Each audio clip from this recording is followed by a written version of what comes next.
আসসালামু আলাইকুম, সবাই কেমন আছেন?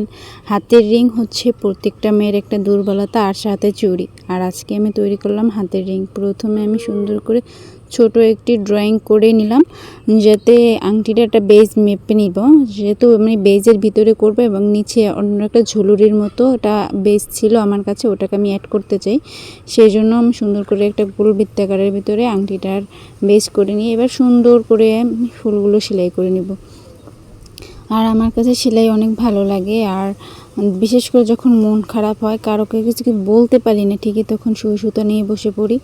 মন খারাপটা সুই সুতার দিকে তাকিয়ে থাকলে খুবই কম লাগে, আর তখন দুঃখটা খুবই ভুলে যায় আর মনে খুব কম আসে। আর যখন দেখবেন নীরবে বসে থাকি, ইদানিং একটা প্রবলেম হয়েছে যে যদি বলি যে হ্যাঁ এই কামটা করবো, কিন্তু মনেই থাকে না। মোবাইল টিপতেছি তো টিপতেই আসি, এর দিকে টাইম হয়ে যায়। কিন্তু অনেক দিন হয়েছে ইউটিউবে লং ভিডিও দিই না এবং ফেসবুকেও লং ভিডিও ছাড়ি না। আমার মনটা খুবই খারাপ পারিবারিক কিছু সমস্যার কারণে। আপনাদের সাথে কথা বলতে বলতে ফুল, ডাল এবং পাতাটা সেলাই করা হয়ে গেছে। আমি এই জায়গায় শার্টের স্টিচ দিয়ে করেছি ফুল এবং ব্যাক স্টিচ দিয়ে করে নিলাম ডাল।